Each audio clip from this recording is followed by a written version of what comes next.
ನಾನಿವತ್ತು ನಿಮ್ಮೆಲ್ರಿಗೂ ಕೂಡ ನಮ್ಮ ಮಾವ ನಾವು ಮೈಸೂರಿಗೆ ಬಂದಾಗ ಉಳ್ಕೊಳ್ಳೋದಕ್ಕೆ ಅಂತ ಅವರೇ ನಿಂತು ಕಟ್ಟಿರೋ ಈ ಪುಟ್ಟ ಅರಮನೆಯ ಹೋಮ್ ಟೂರ್ ಮಾಡಿ ತೋರಿಸ್ತೀನಿ. ಗೇಟಿಂದ ಒಳಗ್ ಬಂದ ತಕ್ಷಣನೇ ಕುತ್ಕೊಂಡು ಅರಟೆ ಹೊಡಿಯೋದಕ್ಕೆ ಅಂತ ಎರಡ್ ಸೈಡು ಕೂಡ ಜಗ್ತಿನ ಮಾಡ್ಸಿದೀವಿ. ಇನ್ನ ಒಳಗ್ ಬಂದ್ರೆ ಎಂಟ್ರಿ ಆದ ತಕ್ಷಣ ಹಾಲ್ ಕಾಣುತ್ತೆ. ನೀವು ಅದನ್ನ ಹಾಲ್ ಅಂತನಾದ್ರೂ ಅನ್ಕೋಬಹುದು, ಬೆಡ್ರೂಮ್ ಅಂತನಾದ್ರೂ ಅನ್ಕೋಬಹುದು. ಇದು ಒಂಥರ 2 in 1 ತುಂಬಾ ವಿಶಾಲವಾಗೇ ಇತ್ತು.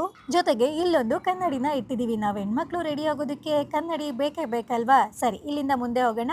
ನೋಡಿ, ಇಲ್ಲಿಂದ ಮುಂದೆ ಹೋದ್ರೆ ಇಲ್ಲಿ ಪುಟ್ಟದಾಗಿರೋ ಒಂದು ದೇವ್ರ ಮನೆ ಇದೆ. ಮೊನ್ನೆ ತಾನೇ ಪೂಜೆ ಮಾಡಿರೋದ್ರಿಂದ ಇನ್ನೂ ಏನು ಅರೇಂಜ್ ಮಾಡಿಲ್ಲ. ಎಲ್ಲ ತಂದು ಇಟ್ಟಿದೀವಿ, ಎಲ್ಲ ಜೋಡಿಸ್ಬೇಕು, ನೀಟಾಗಿ ಅರೇಂಜ್ ಮಾಡಿ ಒಂದಿನ ವಿಡಿಯೋ ಮಾಡಿ ತೋರಿಸ್ತೀವಿ. ಮತ್ತೆ ಈ ಕಡೆ ಬಂದ್ರೆ ಇದು ಕೂಡ 2 in 1. ಇಲ್ಲಿ ಸ್ನಾನನೂ ಮಾಡ್ಬೋದು, ಮತ್ತೊಂದು ಕೂಡ ಮಾಡ್ಬೋದು. ನಾನು, ನನ್ನ ಹೆಂಡತಿ ಮತ್ತೆ ನಮ್ಮ ಫ್ರೆಂಡ್ಸ್ ಗಳು ಯಾರಾದ್ರೂ ಬಂದಾಗ, ಇಲ್ಲ ಅಪ್ಪ ಅಮ್ಮ ಬಂದಾಗ ಇರೋದಕ್ಕೆ ಎಷ್ಟು ಬೇಕು ಅಷ್ಟನ್ನ ಪುಟ್ಟಾಗಿ ಚೆನ್ನಾಗಿ ಮಾಡ್ಕೊಂಡಿದೀವಿ. ಇಷ್ಟೋ ತನಕ ನಾವು ಮನೆ ಒಳಗೆ ತೋರಿಸಿದ್ದಾಯ್ತಲ್ವಾ. ಬನ್ನಿ ಈಗ ಮನೆ ಹೊರಗಡೆ ಹೇಗಿದೆ ಅಂತ ತೋರಿಸ್ತೀನಿ. ಮನೆ ಹೊರಗಡೆ ಬಂದ ತಕ್ಷಣ ಅಲ್ಲೇ ಸ್ವಲ್ಪ ಉಳ್ದಿರೋ ಜಾಗದಲ್ಲಿ ನಮ್ಮ ಅತ್ತೆ ಮಾವಂಗೆ ಗಿಡಗಳಂದ್ರೆ ತುಂಬಾನೇ ಇಷ್ಟ. ನಮಗೂ ಕೂಡ ಗಿಡಗಳಂದ್ರೆ ತುಂಬಾ ಇಷ್ಟ. ಹಾಗಾಗಿ ಸ್ವಲ್ಪ ಗಿಡಗಳನ್ನ ಕೂಡ ಹಾಕಿದೀವಿ. ಇದಾಗಿತ್ತು ನಮ್ಮ ಈ ಪುಟ್ಟ ಅರಮನೆಯ ಹೋಮ್ ಟೂರ್. ನಿಮ್ಗೆ ಹೇಗ್ ಅನ್ನಿಸ್ತು ಅಂತ ಕಮೆಂಟ್ ಅಲ್ಲಿ ತಿಳಿಸಿ. ನಾವು ಎಲ್ಲಿ ಹುಟ್ಬೇಕು ಅನ್ನೋದು ನಮ್ ಕೈಲಿರೋದಿಲ್ಲ, ಆದ್ರೆ ಎಲ್ಲಿಗೆ ಮುಟ್ಬೇಕು ಅನ್ನೋದು ನಮ್ ಕೈನಲ್ಲೇ ಇರತ್ತೆ. ಹಾಗಾಗಿ ನಿಮ್ಮ ಹೆಜ್ಜೆನ ನಿಮ್ಮ ಗುರಿ ಕಡೆ ಇಡಿ. ದಿನ ಶುಭವಾಗಲಿ.